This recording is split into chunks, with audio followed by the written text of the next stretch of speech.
The first time I saved Lena Hart, she was shaking on a broken sidewalk, staring down the barrel of a knife, and I almost walked away. New text document. Almost. Because in my world, you learn not to get involved in other people's trouble. You pass by, you keep your head down, and you protect your own. That's how you stay alive. That's how you become the man people call the Mafia King. But then she looked up at me. Big brown eyes. Tear-streaked face.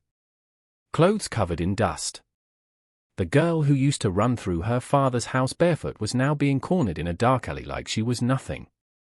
And I am many things, but I am not the kind of man who can ignore that. Walk away, I told the guy holding her bag. My voice was calm. Cold. The way it always is when I'm a second away from breaking someone. He sneered. Relax, man. We're just talking. You have 3 seconds, I said. Then you won't be able to walk at all. He saw something in my eyes, because he dropped the bag and backed off. He muttered a curse, but he left. They always do when they realize who they're talking to. I stepped closer to her. Lena. Her fingers dug into the strap of her bag. Why are you here? I didn't answer. Truth? I didn't know. I had business on that side of town. I shouldn't have turned down that street. I shouldn't have seen her. I shouldn't have cared. But I did. Take her to the car, I told my driver. This area isn't safe. She tried to protest, but when she stood up, her knees shook so badly she almost fell. I caught her before she hit the ground. For a second, she leaned into me like it was the most natural thing in the world. And I remembered. The mansion. Her father's laugh. The tiny girl who used to glare at me from the stairs when she thought I was stealing too much of her dad's time. The teenager who bought me a tux and said, "You should wear this on a happy day." The way her world burned down 3 years ago. The night her father died in a car accident. The night she was thrown out of her own house. Back then, I stood in the rain outside the Hart mansion and watched through the big glass windows. The police officer took off his hat and spoke softly. Margaret, Lena's stepmother, gasped and clutched her pearls. Chloe, Margaret's daughter, covered her mouth like she was shocked. Lena just stared. Mr. Hart was more than a business partner to me. He gave me a chance when no one else would. Whenever people whispered about who I really was, he'd just smile and say, "Raphael gets things done." So when the officer said car crash and he didn't make it, something cold settled in my chest. Not grief. Not yet. Suspicion. Inside, I saw Lena's shoulders shake. She stepped away from the officer, away from the voices, away from the bright light of the house that was supposed to be hers one day. I wanted to go in. But a man like me doesn't bring comfort. A man like me brings trouble. So I stayed where I was and watched her life fall apart. After the funeral, it got worse. Mr. Hart's will disappeared. The one he had shown me, the one where he left everything to Lena with a small part for Margaret and Chloe, was suddenly unfinished, not signed, just a draft. Lena told me later what was said that day. "Now that your father is gone," Margaret said, her voice sweet and sharp at the same time, "I can finally send you away." "I'm your daughter," Lena said. "Stepmother," Margaret corrected. "Chloe is my real daughter. You are just extra." And then they threw her out. From her own house. From her own life. I should have stepped in then. I didn't. Because when you live in the dark, you convince yourself you have no right to drag other people into it. Even if those people already have one foot in the fire. So I watched from a distance when Lena left the mansion with one small bag and no plan. I watched as she tried to find work, a place to sleep, a way to breathe without her father's steady presence. And when she was taken the first time, I almost killed a man. 2 years before the night in the alley, Lena disappeared for a week. Men grabbed her off the street, pushed her into a van, and thought no one would notice. They were wrong. I found the warehouse they took her to. I found the ropes on her wrists, the fear in her eyes, the bruises on her arms. I keep those images buried deep, but they're there. They always will be. Her voice was small. Please, please don't hurt me. I can pay. I can? Pay who? I asked. The man who ordered the crash, one of the kidnappers blurted out when I cornered him. The same man who wanted her father out of the way. That was the first time I heard someone say it out loud. Her father's death was not an accident. After that night, we found a special kind of bullet casing near the burned car. Only a few people in the city used that type. People with money. People with power. People who thought they could play God. I took a photo of the casing, saved it, and began to dig. I also did something I swore I wouldn't do. I brought Lena into my house. Bringing her into my home was supposed to be simple. Protect the girl. Keep her safe. Find out who killed her father. When it's done, let her go. Except nothing about Lena Hart was simple. On her first day there, she walked around the main hall, touching the walls like she could feel the secrets in them. She stared at the big windows, the tall ceilings, the guards at the doors. Then she looked at me. "This is your place?" she asked. "Yes." "You really are the king, who?" "Something like that." She snorted. "You don't look like a king. You just look annoyed." I almost smiled. I gave her a room. I told the staff to treat her with respect. I set rules, because that's what I do. "From now on," I said, standing in the doorway of her new bedroom, "you go to school and you come back home. That's it. No late-night parties. No bad areas of town. No stupid risks." She folded her arms. "And who decided that?" "I did. You can't control my life. As long as you live under my roof, I can." She lifted her chin. "Then I'll get my own place." I stepped closer. "No. You won't." Her eyes flared. "What are you going to do? Lock me in the basement?" I met her glare and tried not to laugh. "If that's what it takes to keep you safe." She rolled her eyes and pushed past me. "You're impossible." "Maybe. But that night, when a storm hit the city, I saw the light under her door stay on until morning. She didn't run. She stayed. That was enough. What she never knew was that I slept better with her under my roof than I had in years.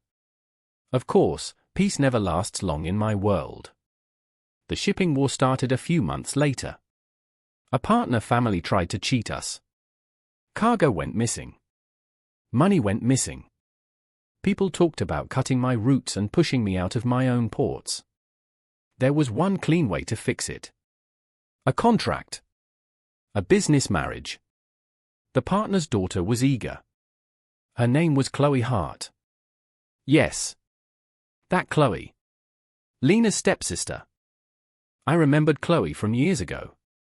Pretty. Spoiled. Always complaining that her father loved Lena more. I never paid much attention to her. Now, she came to one of my meetings in a bright dress and fake tears in her eyes. "I'm so sorry about my father's old debts, Mr. Cruz," she said. "I hope we can work together. Our families joining, it would fix everything." Her mother, Margaret, sat beside her with a tight smile. The shipping lines we needed were in their hands. A marriage contract would put them under mine. It was simple business. "Fine," I said at last. "We'll sign the deal. The wedding will follow." I told myself it was just paperwork. Nothing more. I didn't think about Lena until I saw the small box arrive at my office a few days later. Inside was a ring I had picked for the engagement. I told my assistant to leave it in my study. That evening, when I came home, Lena found it. She stood by the window, the ring box open in her palm. Moonlight touched her hair. Her expression was calm, but her fingers were shaking. "What's this?" she asked. Business, I said. For who? My fiancé. The word tasted wrong in my mouth. She blinked. You're getting married. It's a contract, I told her. I needed to fix the shipping problem. The wedding is part of the deal. That's all. To whom? Chloe Hart. Her head snapped up. You're marrying Chloe. The silence after that was heavy. After everything she and her mother did to me. She laughed once, but there was no humor in it. You rescued me. You bring me into your house. You give me rules like you care. And then you promise yourself to the person who stole my home. It's not about feelings, I said, colder than I meant to. It's about power. Then enjoy your power, she whispered. Because you're about to lose everything else. She walked away before I could say another word. That night, I sat in my office, staring at the bullet casing photo on my phone and telling myself I had no right to want anything more than justice. Turns out, justice was going to show up at the worst possible moment. Lena went back to college a few days later. I told my men to keep an eye on her from a distance. I told myself I wouldn't go near campus. Then my phone rang. She saw them, my man said. Her stepmother. Her stepsister. And they announced the engagement. I was out the door before he finished. Imagine this. You step into a harmless college campus. Bright buildings, open lawns, young people laughing like the world isn't full of sharp edges. And there, in the center courtyard, is the girl you failed, standing face to face with the people who hurt her. Naomi, the girl who always hung around Chloe, smirked. Lena, darling, she said loud enough for everyone to hear. You look good for someone who vanished for a while. Life with your new protector must be nice. Chloe added, shame you ran away from your family. You could have had everything. But you chose to be a burden. Lena's hands curled into fists. You stole my inheritance. You threw me out of my house. Don't pretend I walked away. Students slowed to listen. Whispers spread. Naomi rolled her eyes. Here she goes again. Drama. Then Chloe delivered the blow. Besides, I think I'm doing just fine. Everyone, this is my fiancé. The Mafia King. Rafael Cruz. My name hit the air like a gunshot. I walked into the courtyard with my men behind me, eyes on Lena. Her face was pale. She looked at Chloe, then at me. You, she whispered.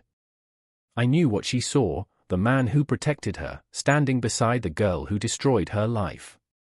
Chloe slipped her arm through mine. Our wedding is in a few days, she said. We'll be the most powerful couple in the city. Lena's jaw clenched. I could see the storm in her eyes. I stepped away from Chloe. I need to talk to Lena. Alone. Why? Chloe said softly. She's just an old guest. Lena laughed, but it sounded broken. Don't worry, she said. You don't owe me an explanation. You made your choice. And she walked away. I should have gone after her then. Instead, I let my pride hold me back. I told myself I'd explain later, after the contract was signed, after everything was safe. I forgot that when you wait too long, sometimes you lose your chance entirely.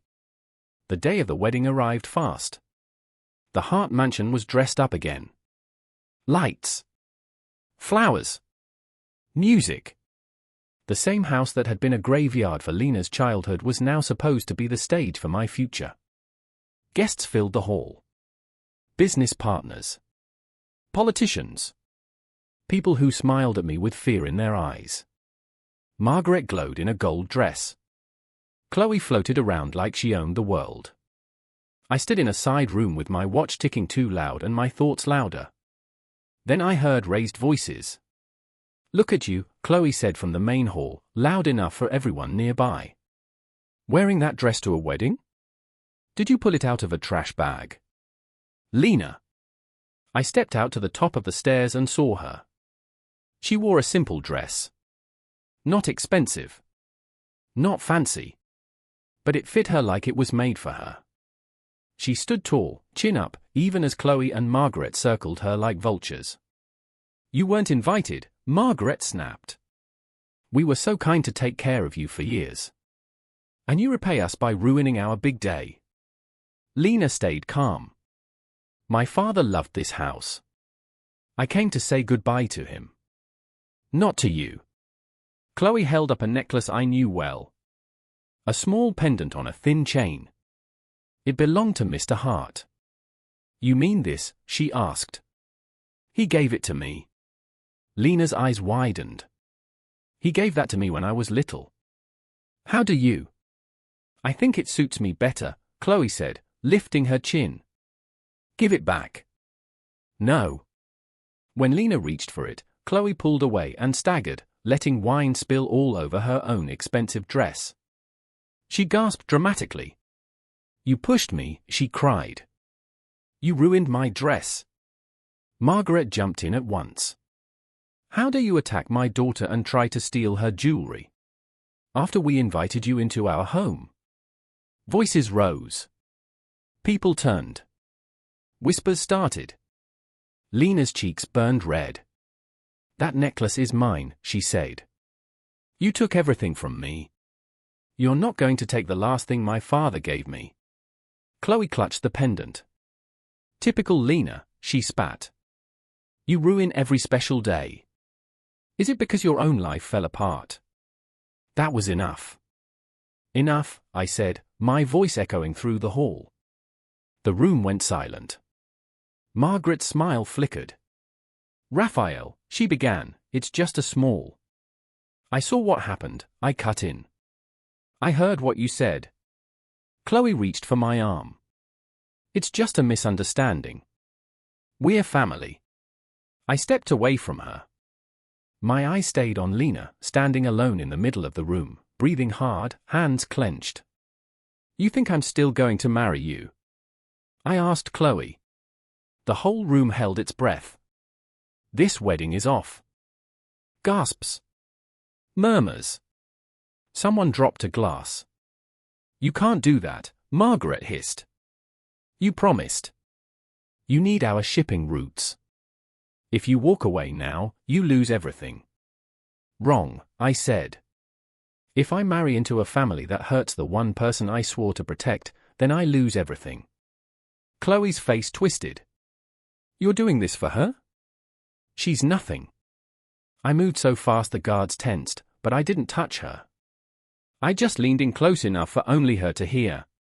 If you ever call her nothing again, I said softly, you'll learn what it really means to lose everything. She trembled. I turned to my right-hand man. Cancel all contracts with Hart Corp, I ordered. Every single one. Cut their access to our shipping lines. Make sure no one in this city works with them again. It's already in motion, he said. Margaret's face drained of color. You can't do that. I just did. They begged. They pleaded. They threw Mr. Hart's name around like a shield. But my decision was made. Lena stared at me, eyes wide. You're really ending their company for me.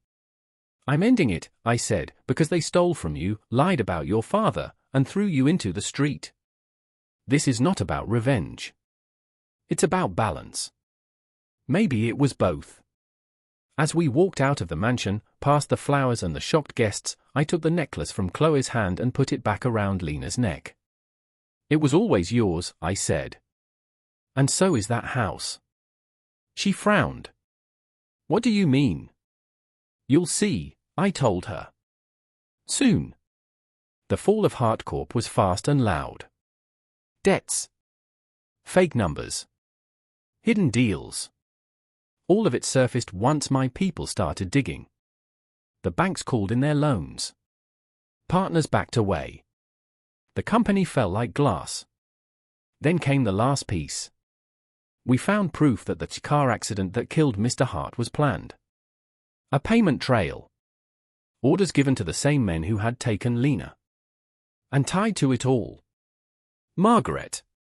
One night, my men brought mother and daughter to the mansion. Not as owners. As guests with their wrists bound. Lena stood at the top of the stairs, watching them. You can't do this, Margaret cried. Lena, tell him. We're family. Now we're family. Lena's voice shook, but she didn't step back. Where was our family when you burned Dad's will? When you threw me into the street? I did everything for you, Margaret said, turning to Chloe. For us. He wanted to give his money away, donate it, ruin us. I had to act. Chloe's lips trembled. You told me it was the only way, she whispered. You said if we got rid of him, we'd be safe. Lena stared at them. At the woman who had called her a burden. At the girl who had stolen her inheritance. You had my father killed, she said. Margaret opened her mouth, but no words came. I stepped forward. We can hand them to the police, I said quietly. Or to the people they owe money to. Or we can walk away and let them sink in their own mess. It's your call. Lena looked at me, then at them. For a moment, I saw the old, soft-hearted girl who still wanted her father's house to be full of laughter. Then that girl was gone. Give them to the people they owe, she said. Let the ones they cheated deal with them. I'm done trying to save people who never cared if I lived or died. Margaret screamed. Chloe begged. Lena turned and walked back up the stairs, shoulders straight, head high. That was the moment I knew. She wasn't a broken girl anymore. She was fire. And I was already in love with her. Love is not gentle in my world. It shows up in strange ways. In the way I checked the security cameras every night to make sure she was home. In the way I wanted to hit Eric every time he smiled at her. In the way jealousy burned my chest when I heard she'd gone to a party. Eric was an old friend from school. Good boy. Loyal. Honest. He was the kind of guy girls were supposed to end up with. Safe. Simple. He also happened to be part of a family whose company I squeezed without mercy during the Heart War. So when he showed up at my house one evening, standing in the front yard while Lena laughed at something he said, I saw red. What are you doing here? I asked. Lena stepped between us. I invited him. We're just talking. Eric met my eyes, his jaw tight. I came to thank her for helping my family, he said. And to make sure she's okay. You put her in the middle of some ugly things, Cruz. I stepped closer. Keep your distance, I warned. If you hurt her? I wouldn't, he shot back. Can you say the same about you? Stop, Lena said sharply. Both of you. I turned to her. I told you to stay away from him. She glared. You don't own me. I almost said it. I almost told her she owned me. But the word stuck in my throat. The city didn't care about my feelings. It cared about my image. My power. My name. The Mafia King could not be seen as weak over a girl. Even if she was the only thing keeping him human. The tension between us grew slowly. Sometimes we talked late into the night about her father, about her classes, about the future she wanted. She wanted to fix HeartCorp's name, build something clean on its ruins, make sure no one could be hurt like she was. Sometimes we fought. About her safety. About my work. About the way she stormed into my office and accused me of being heartless when I shut down a shady deal. You don't get it, she said once. You crush people like it's nothing. Families, jobs, lives. You don't even blink. I crush people who hurt others, I replied. Or who will? Who made you judge and jury? Your father trusted me, I said. I'm trying to honor that. What would he say, she whispered, if he knew what you've become? That one hurt more than any bullet ever could. But the worst moment came when she thought I didn't want her at all. There was a night I had to meet with a contact. A businesswoman with sharp eyes and a cruel smile. She liked to flirt. I ignored it. The deal was important. I left the house late, told the staff not to let Lena leave, promised myself I'd be back soon. It took longer than I planned. When I came home, it was past midnight. The house was quiet. I walked down the hall and stopped outside Lena's room. The door was slightly open. She was sitting on the edge of her bed, staring at the floor, still dressed from the day. Her eyes were red. She didn't notice me. He doesn't want me, she whispered to herself. He has other women. I'm just someone he saved. That broke something in me. I knocked softly, then stepped inside. Lena. She stood up fast, wiping her eyes. Where were you? Business. With who? It doesn't matter. It does, she said. If you can tell me who wants to kill me, you can tell me who you spend your nights with. I tried to stay calm. No one. Not like that. She laughed bitterly. So the mark on your neck, what was that? A business deal, too. There was no mark. Just the shadow from my collar earlier that day. Her mind filled in the rest. I could have walked to her, taken her hands, told her the truth. Told her that every time another woman tried to touch me, I felt nothing, because the only person I wanted had no idea how much power she had. Instead, the king in me spoke, not the man. I don't have to explain myself, I said. Her eyes went cold. You know what? You're right. You don't. The next day, she told Eric, maybe we should be more than friends.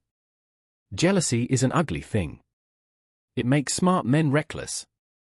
I followed them. I watched them talk, laugh, sit too close. I saw Eric reach for her hand. I heard him say, he's dangerous. He plays with your feelings. Come with me. I'll take you somewhere safe. Lena pulled away. I don't need you to save me, she said. I'll save myself. But she still got in his car to go fix the small clay gift I had made for her, something stupid and soft I was too embarrassed to give in person. When my man called and said, "Boss, she's driving toward the border," my heart stopped. We found them on a quiet road as the sun went down. Eric had parked by an old lookout point. He thought he was doing the right thing. He thought he was pulling her out of the fire. You don't know what he's done, he told her. He took down his own family to get power. He decides who eats and who starves in this city. He uses gifts and guilt to keep you close. You're wrong, she said. You don't know him like I do. I know enough, he insisted. Please. Stay here with me. Don't go back. That was when I stepped out of the shadows. Lena, I said. Come here. She turned, relief flashing over her features. Raphael. I was going to come back. I broke the gift you made, and I wanted to fix it. I swallowed. We'll worry about the gift later. Eric stepped between us. She's not going with you. I stared at him. I'm done giving warnings, I said quietly. Walk away. He looked at Lena. Do you really want to go back to him? She nodded. Yes. That was it. End of story. Then I'm sorry, Eric said, backing off. I just wanted to help. Help by kidnapping her? I asked. Lena touched my arm. He thought he was protecting me. He's wrong. But he wasn't trying to hurt me.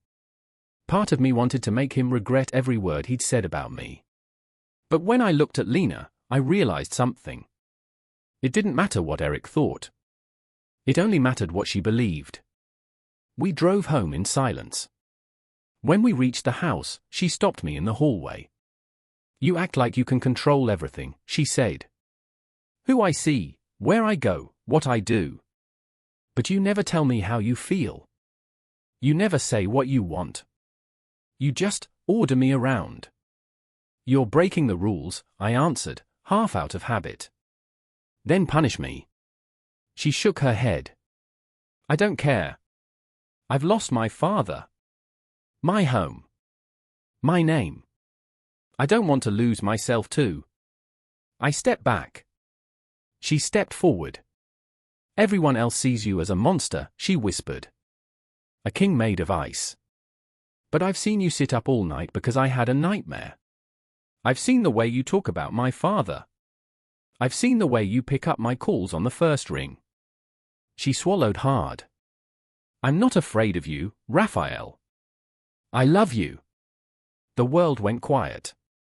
My heart, the one I was sure had turned to stone years ago, crashed against my ribs like it was trying to get out. I lifted my hand and cupped her face. Lena, I said, my voice low, I have tried so hard not to fall for you. And, she whispered. I failed. When I kissed her, it was not wild or rough or hungry. It was careful. Long. A promise pressed into soft lips. A vow I hadn't spoken yet. She kissed me back like she had been waiting her whole life. For the first time, I didn't feel like the king of anything. I just felt like a man holding the only person who made him want to be better. Love didn't fix everything overnight. We still had enemies. Naomi tried to drag Lena's name through the mud with edited videos and nasty rumors. Chloe tried to convince me to give her another chance, then turned bitter when I refused. One day, Lena got a message from Chloe. Meet me, it said. It's about Dad. She went, because of course she did. She still wanted to believe there was something good left in that broken family. Chloe tried to trap her. Tried to get her drunk, tried to film her, tried to make her look weak. But Lena was not the girl she used to be.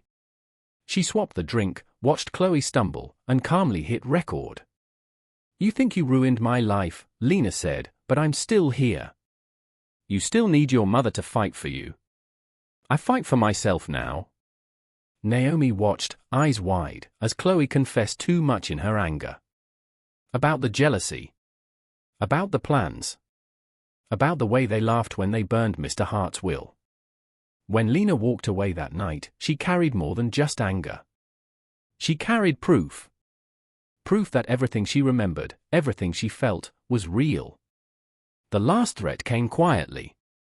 Margaret escaped custody. She found Lena alone in a side street near campus, knife in hand, eyes wild. You ruined us, she hissed. You took everything. It should have been you in that car, not him. For a moment, the past tried to swallow Lena whole. The fear. The helplessness. Then she lifted her chin. You already took everything from me, she said. You don't get another piece. My men reached them before blood was spilled. They dragged Margaret away while she screamed and cursed. Later, in my office, Lena sat on my desk, swinging her feet. I could have ended it, she said. Right there. One pull of a trigger. One push of a knife. But I didn't. I nodded. That's why you're stronger than all of us. She smiled softly. You're strong too. Not like you. She tilted her head. Why do you say that? Because you walked through fire, I said. You lost your father. Your home. Your name. And somehow, you still laugh. You still love. You still look at me like I'm worth saving. You are, she said simply. I believed her. On her birthday, I decided money wasn't enough. No diamonds. No cars. No fancy parties. I sat at my desk for hours, trying to shape a small cat out of clay. It looked terrible. Lumpy. Crooked. But I wanted to give her something that came from my hands, not my bank account. Of course, she found it before I was ready, picked up the box, and dropped it by accident. The little cat broke in two. She cried over it like it was made of gold. Eric helped her fix it, for all his flaws. When she brought it back to me, glued and painted, she was nervous. I'm sorry I broke it, she said. But I made it better. Can I still keep it? It was always yours, I told her. She put it on her nightstand and smiled at it every morning.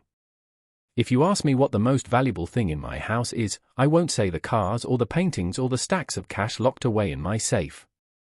I'll tell you it's a small clay cat on a girl's bedside table.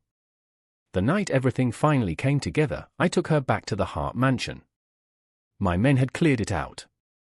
The old owners were gone. The house was quiet, like it was holding its breath. Fairy lights hung in the main hall. A simple table stood where Mr. Hart's coffin once rested. 2 plates.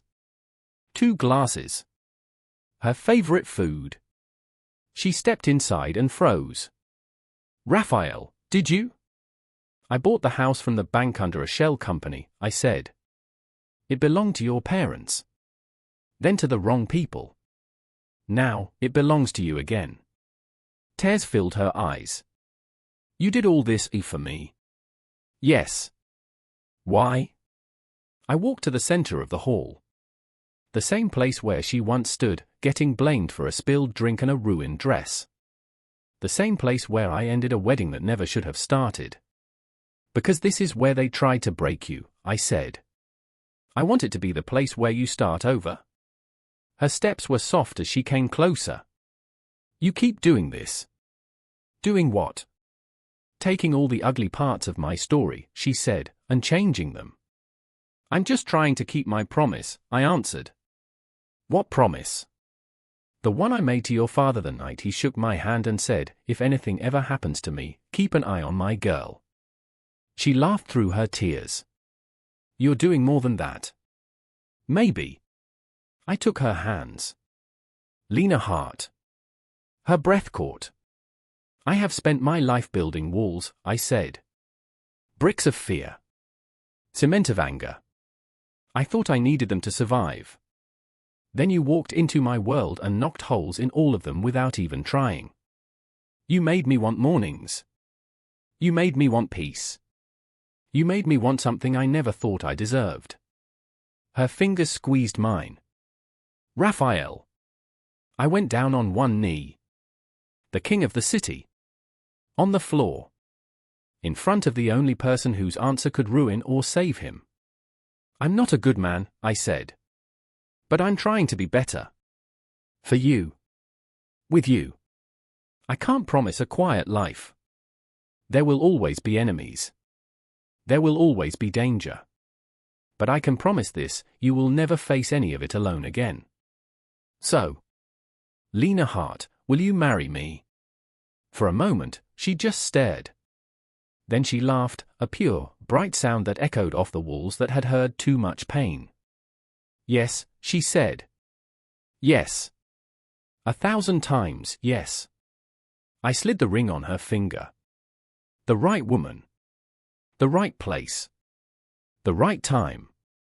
She pulled me up and kissed me, simple and sweet. The house that once felt like a prison now felt like a home again. Not because of the walls. Because of the person standing inside them with me. If you hear people whisper my name in this city, they'll tell you stories. They'll say I'm the Mafia King. That I burned a company to the ground. That I cancelled a wedding on the day it was supposed to happen. That I crushed powerful families like they were nothing more than dust. Most of that is true. But they leave things out. They don't talk about the girl who faced those same people with nothing but a broken heart and stubborn spine. They don't talk about how she chose justice over revenge. They don't talk about how she walked through pain and still found a way to love. They don't talk about the way she looks at me when she thinks I'm not watching. Like I'm just a man, not a king. They don't know that when the house is quiet and the city outside is loud, I lie awake sometimes, listening to her soft breathing beside me, and I feel something I never thought I'd feel. Safe. If you want to know who I really am, don't look at the guns or the cars or the money. Look at the girl with the clay cat, the old necklace, and the new ring. The girl who lost everything and still chose to stay kind. The girl who took the Mafia King and turned him into a man who believes, for once, that he deserves a happy ending. My name is Raphael Cruz. And this is not the story of how I became a king. This is the story of how I fell in love with the girl I was never meant to touch, and how loving her saved us both.